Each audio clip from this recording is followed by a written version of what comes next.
Hi everyone, it's Sparky. If you don't know me, I am a canine psychologist and I have been working in canine psychology and human psychology for over 30 years. I am registered with the CMA, which is the Complementary Medical Association that is out of the UK.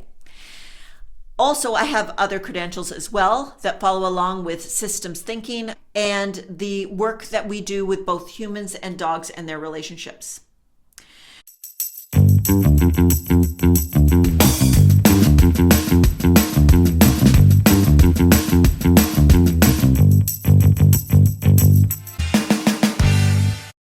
So the work that we're doing today expands the audience that I'm trying to reach. What we're trying to do is to reach out to both professionals and to veterinarians as well as dog parents like yourself.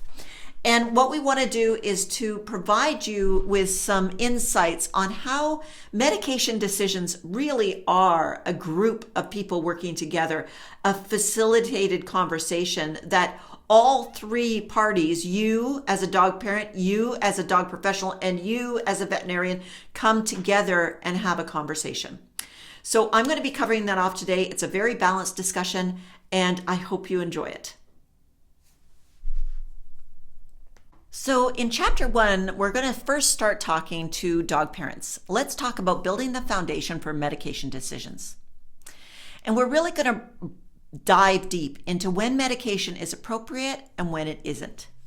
If you spent any time researching anxiety medication for dogs, you'll have seen opinions pulling you in opposite directions.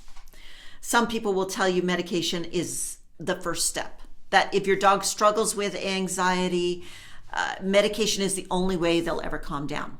Others warn you that medication dulls your dog's personality, turning once lively dogs into disconnected or subdued versions. But here's the truth.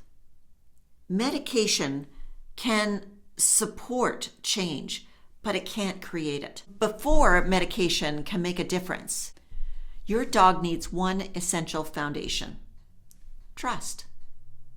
Now, the trust I'm talking about is when your dog feels unsure, yet still turns to you for guidance. It's the trust that shows up when your dog pauses in a moment of anxiety, choosing to check in with you instead of reacting on their own. And that kind of trust, it's built over time. Not with commands or corrections, but with connections and consistency. If your dog can't pause in their uncertainty and look to you for guidance, if they're stuck in an endless loop of anxiety, medication might not have the effect you're hoping for. That's why in my past practice, I've always used a simple but powerful tool before considering medication: a 3 to 4 week period of trust building. It's not about asking whether your dog's anxiety is bad enough for medication. It's about asking a different question. Is there still room for trust to develop? Because if there is, even just a little, that's where you start. I ask clients to commit to 3 things during this period: a weekly check-in to discuss observations, sharing videos of key moments so that I can see their dog's patterns firsthand, and submitting a daily journal on their dog's behavior. And if they can commit to that, then I work with them. So that's really key, because each of those is an investment, just not in money, but it's also an investment in energy and time. And all of those things have to come into play if we're going to change that behavior for life. Okay? This process of weekly check-ins and sharing videos of key moments and submitting a daily journal, these help me to understand 2 critical things. And this is important for those of you out there as dog professionals. First, we determine, is there potential for trust to grow? And second, have I seen enough evidence to make a compelling case for medication? Because I have to be convinced. And as we go through this episode, you're going to see how the role of a dog behaviorist, a professional dog behaviorist, can change from what we know. And I'm going to address the risk that I have faced and that if you're a dog professional, you have faced, and why we don't normally step in any sort of medication role. We keep a Chinese wall, so to speak. And I'm going to go into that more and address it, because there's room for us to grow as a profession. Medication should never replace relationship building. Without trust, it's unlikely to lead to lasting change. Now, the role of the professional in supporting medication decisions is what I'm going to talk about next. For behavior professionals listening, I know you've been told not to diagnose or prescribe, and rightly so. But that doesn't mean you play a backseat role. You have a pivotal role to play. That role is a facilitator. Okay? So your job is to ensure decision makers have the information they need, because psychoactive medication decisions need to be informed by collecting observations of symptoms, by tracking behavioral indicators, which later on I am going to go through in detail. It's about offering an informed opinion on whether medication might help in committed cases where trust building has stalled. Your role is in collecting data and preparing clinical behavior reports. And again, I'm going to go into that. Your role could be about advocating for the dog to their caregiver and, if needed, to their veterinarian. And if medication is prescribed, your role continues. You track behavioral indicators and progress. You submit addendums to the clinical behavior reports, and you revisit medication effectiveness with your clients. Because if a dog is on it a short-term medication role when you're dealing with trauma or chronic stress or chronic anxiety, you need at least 6 months, because you're dealing with the first 2 months where the dog is just absorbing and having the medication integrate. So you're dealing with 6 months. So if the dog looks like they'll need medication for longer, then you need to revisit the medication effectiveness with your clients. Because medication isn't a finishing line, right? It's part of an ongoing process. Okay, so let's talk about the veterinarian's role. Many veterinarians are hesitant to prescribe medication for behavioral issues, and that's fair. There are over 92 psychoactive medications available to veterinarians, far more than commonly prescribed fluoxetine or trazodone. Fluoxetine being Prozac is the brand name, and trazodone, I think, is just trazodone. Knowing which medication to use, when to prescribe it, and how it may affect a dog's behavior is a significant challenge. And many vets just don't want to take on the risk. However, the dog's life and the quality of that life is sometimes necessary for us to consider psychoactive medication and to know which psychoactive medication is the best one considering the dog. But there's something that makes this decision easier. Clear information. I've seen this happen many times in my practice. A detailed clinical behavior report, one that combines the dog's history, environmental stressors, and a clear behavior pattern, can be the turning point. A well-structured report isn't just paper, it's insights. It reveals what's driving the behavior, what efforts have already been made, and where the medication might play a role. And if you think that that's just a vet's role, it's not. It's also the behaviorist role, and I'm going to show you how that can play out. With this information, vets can make decisions with confidence, knowing they are supporting the dog's well-being, with a surety and with all the information to make that critical turning point, that critical decision, should it be valid. Okay. So let's talk about the fear of medication. If your dog's system isn't stable enough to build trust, that's when medication may be needed. And here's where caregivers often get stuck. Fear. Now, I want to share a clip from a veterinarian whose video has over 36,000 views on YouTube. That's 36,000 people that have watched this. And it's a prime example of what many caregivers face. That moment when you're seeking help, but what you hear leaves you feeling even more uncertain. So let's play that clip. For separation anxiety, you may want to be cautious that this stuff has a bunch of serious potential side effects. In this video, I'm going to be showing you my top natural remedies for dog anxiety.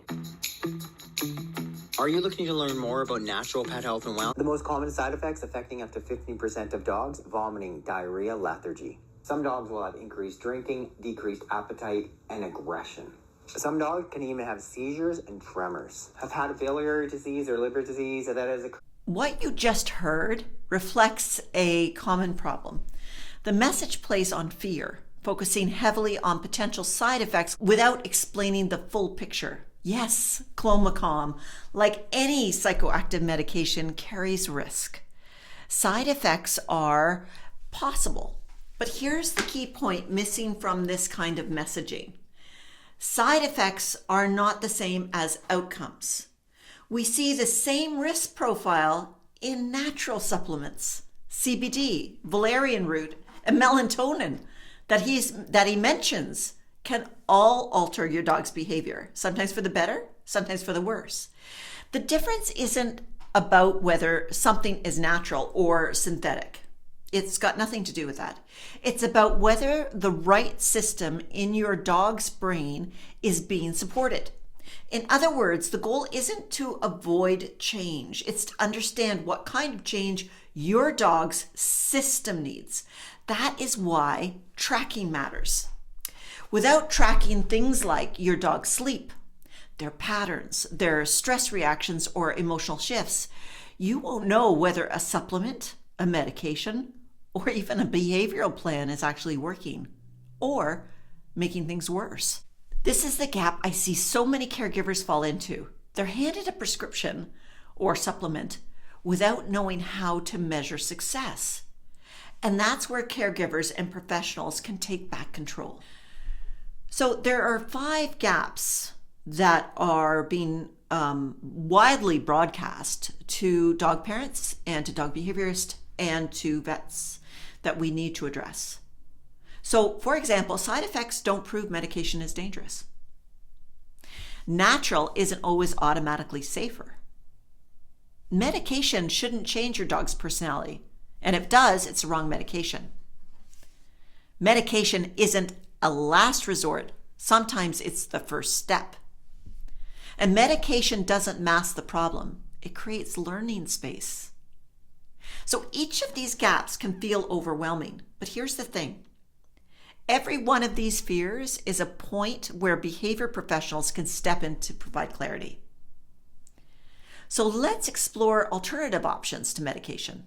So CBD, big push on CBD for dogs, and it's gaining attention. You've probably seen a Facebook ad on it, or you've seen it on Instagram, or you've captured it in one of your social medias. Well, CBD has some research showing encouraging results, particularly for acute stress situations like car rides or short-term separation anxiety. Now, acute is very specific here. Acute means like one time and excessive. But I'm going to tell you something. For chronic stress, chronic anxiety, trauma, CBD does not have the backing. And CBD isn't risk-free. Dogs can experience the same side effects as medication: drowsiness, diarrhea, or changes in appetite. And just like medication, dosage and timing are crucial. So natural doesn't always mean safer. The key is understanding what's happening inside your dog and how to support them based on those insights. So that's where we need to look at making informed decisions, tracking neurotransmitter patterns. This is where we really need to track observable behavior patterns. By mapping those patterns to neurotransmitters like serotonin, dopamine, or GABA, you create a roadmap that helps you and your vet understand what's happening inside your dog's brain. Now, a dog professional is likely going to be able to do it better, but dog parents can also try it themselves with the information that I'm providing you. The reason I say that dog professionals are likely to be better at this is because they are taught and study day in, day out dog signals. So when we're looking at observable signals and they map it to what's happening inside your dog's brain, they will be able to see more signals simply because they practice constantly, and they practice on multiple dogs so they can see things a little bit better. And when you know which neurotransmitter is out of balance, you can make better decisions. Whether that's medication or environmental adjustments or behavior work. That ends chapter 2, and in the next chapter, we'll explore how to map observable behaviors to key neurotransmitters that are in play, and how to understand those patterns can change everything about how to support your dog. If you've been following along in this episode, you know we've covered some pretty big questions. When medication may help, when it might not, and how to build trust is critical. But here's one piece we haven't tackled yet: how the brain actually works. Understanding this is key to making informed decisions, whether you're a vet, a dog behaviorist, or dog parent, whether you're exploring medication, supplements, or environmental changes. Before we jump in, if you haven't already, please consider subscribing. And if you find this helpful, like the video, add a comment, and let me know your questions and experiences with medication. Did you know that if you sign up to become a member on our website, dogparentology.com, you'll receive thoughtful emails filled with insight, practical tips, and free infographics delivered right to your mailbox. And for those who want to go even deeper, our paying patrons unlock a whole new level of support, including exclusive guides, mini lessons, behind-the-scene insights, and even one-on-one expert advice. It's designed to give you clear strategies, deeper understanding, and personalized help all at your fingertips. Now, you might be thinking, well, I can't afford that. It's too expensive. It's the price of a cup of coffee a month. That's it. So really trying to make it affordable, but still get the information out. We really rely on our patrons, so if that's something that interests you, love to see you there. Now, the brain's key players. I want you to meet Reggie, Tom, Viv, and Conrad. To explain the brain clearly, I like to use this cast of characters, each representing a different part of the brain that influences behavior. Reggie, you can think of her, try to remember her through being the regulator. She represents the autonomic nervous system, the system that controls your dog's automatic responses like breathing, heart rate, or fight and flight response. Tom represents the limbic system, like the amygdala, the emotional center that manages things like bonding, fear, anxiety, and feelings of safety.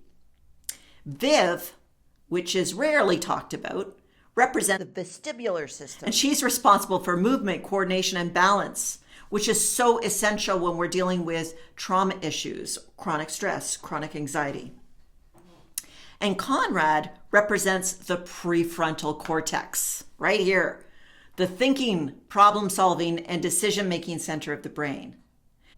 Together, these systems shape how your dog feels, reacts, and behaves.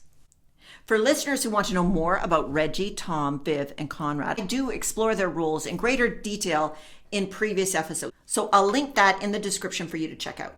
Now, to understand how those brain systems connect together, those characters, we're going to imagine your dog's brain as a bustling city filled with highways and side streets and bridges. Messages or signals need to travel those routes to keep the system running smoothly. Reggie runs the major highways, the fast, automatic responses that handle danger, excitement, or relaxation. Tom is the busy marketplace, packed with social cues, emotions, and bonding signals. Now, Viv controls the transit network, ensuring movement, balance, and coordination flow properly. And Conrad? He's like the city control tower, guiding decisions, problem solving, and self-control. Now, those messages don't happen. They're delivered by neurotransmitters, chemicals that act like couriers. Some neurotransmitters carry messages that promote calm and relaxation, like serotonin and GABA. Others, like dopamine or norepinephrine, and they can increase energy, focus, or motivation. And here's the tricky part. Just like a city's traffic, when one route becomes congested or blocked, it can create a ripple effect across the entire system. That's why understanding neurotransmitters is so crucial, because changing one system can unintentionally affect another. If we imagine this is serotonin, and if we change it, the dopamine might rise or fall. And if this is GABA, and we increase GABA or norepinephrine, it could be influenced, right? Same way. So in many ways, it's like adjusting the water pressure in your house.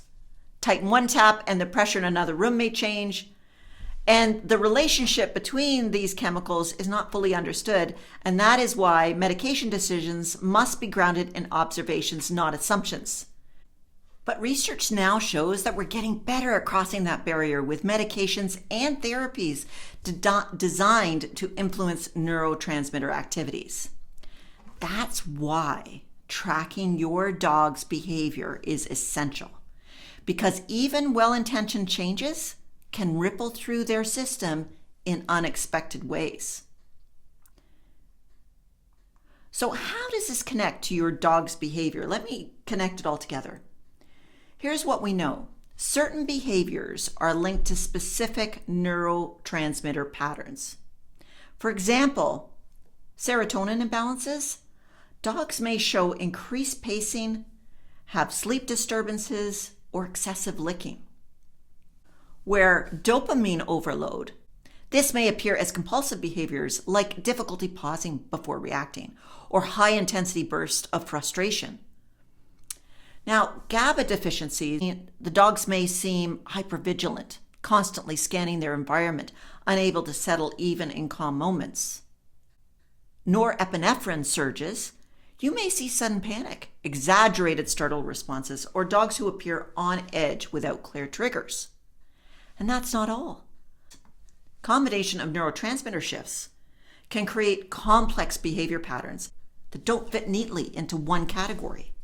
So let's turn our attention to daily journal indicators and how they can track the right patterns. When I worked with clients, I recommended that they track specific indicators that reveal patterns linked to neurotransmitters imbalances. I didn't necessarily tell them that I was looking for those patterns. I just said, watch and track these behaviors and tell me what's happening. Now, these aren't just isolated behaviors. They're patterns that show up across different moments in your dog's day. In your daily journal, I recommend tracking things like sleep patterns. Was their sleep deep, restful, or disturbed by frequent waking? Events, and by events, I mean like stress reactions. What triggered your dog's anxiety or fear or reactivity today? Did your dog pause to check in with you when they were feeling unsure? And then did they pause before reacting? Did they hesitate? Did you see them freeze before barking, lunging, or retreating? That's really key. And then emotional spillover. Was there a notable shift in behaviors after a stressful moment? Energy changes. Did your dog seem overcharged, sluggish, or difficult to engage? Restlessness or pacing. Did they struggle to relax, even in calm environments? Comfort-seeking behaviors. Did your dog actively seek out your presence for reassurance, avoidance, or withdrawal? Was your dog absent from moments where they would normally engage? These types of insights and more, collected consistently, reveal far more than an isolated incident, or even grouping them together, saying my dog barks all the time. They highlight the deeper pattern tied to your dog's internal state. Chapter 4, your role isn't passive, it's pivotal. Whether you're a dog behavior professional, a veterinarian, or deeply invested dog parent, the moments that lead up to that medication decision aren't just technical, they're relational. A decision made in consideration of the whole system dynamic and full of risk and potential. For professionals supporting this process, the question is, what do we do before medication is even on the table? What's our duty to the dog and to the science? Let me tell you what I do. I never bring the word medication into the room until a few things are clear, until trust has been attempted between the client and the dog, until tracking has begun and I have 3 to 4 weeks of data and have analyzed it, until a system, even a shaky one, is trying to emerge. So here's what I want behavior professionals to know, and here's what your role can include. Expand your role to include facilitating productive, accurate discussions. Expand your role to include facilitated, productive, accurate discussions with your vet and client. You may not prescribe, but you can ensure conversation is clinically informed and fact-based. You have a plan and expectation for data collection through a 3 or 4 week trust-building observational program with your clients before supporting any medical intervention. This includes structured exercise like the human canine paralanguage method or the sensory positive experiences and balance exercise. And I'll include links in the description to those to help refresh those that may not remember what those are. Plus, you have anywhere from 21 to 28 days of collection of data points through daily journals. I mean, that's huge. Not just of the dog's behavior, but the caregiver's state too. We need to know if dysregulation is systemic, not just in the dog.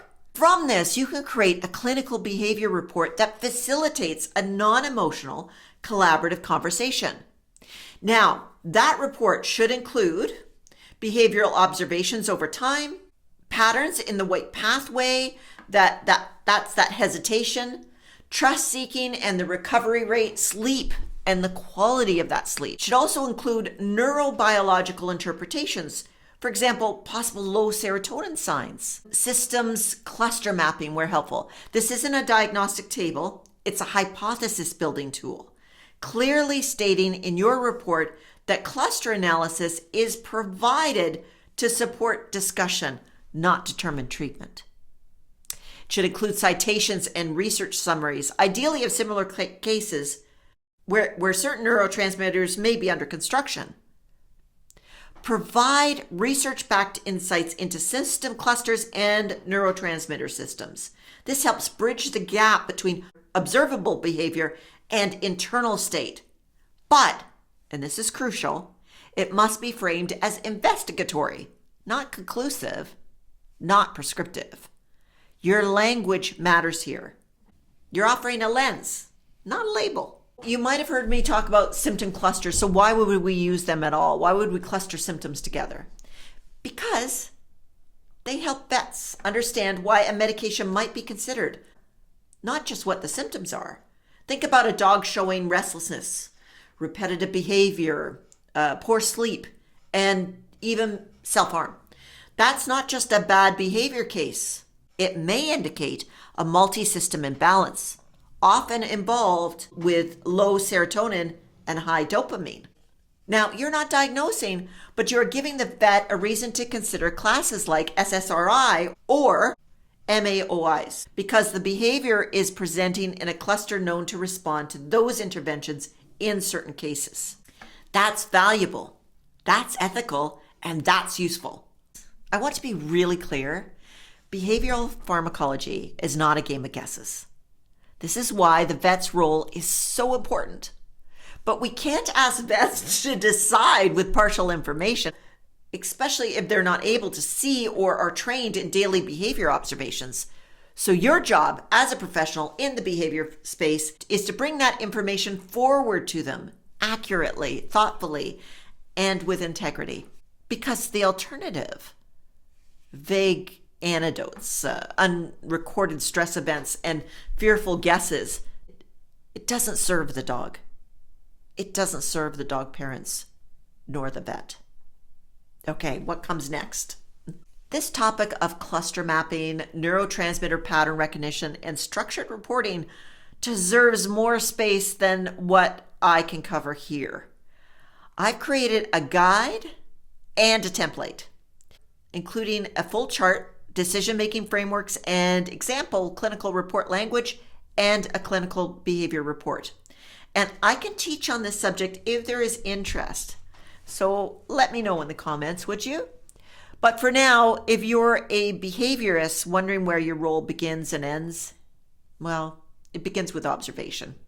It deepens with trust building.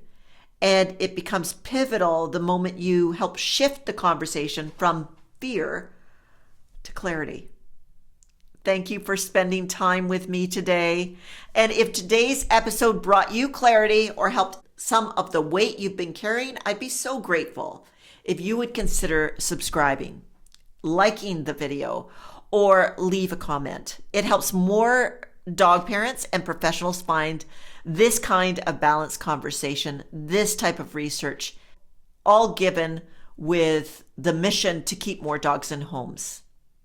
If you'd like to go deeper, my Patreon page is where I share exclusive resources, practical guides, and one-on-one support. And your support there means a great deal. Next time, we'll take on a different challenge. Traveling with your dog. I'll walk you through a recent hotel experience that turned unsafe very fast and what every caregiver needs to pack to keep their dog safe, because pet friendly doesn't always mean safe, and knowing what to expect, it can make all the difference. Hey, thanks everybody for watching. I hope you have a great day.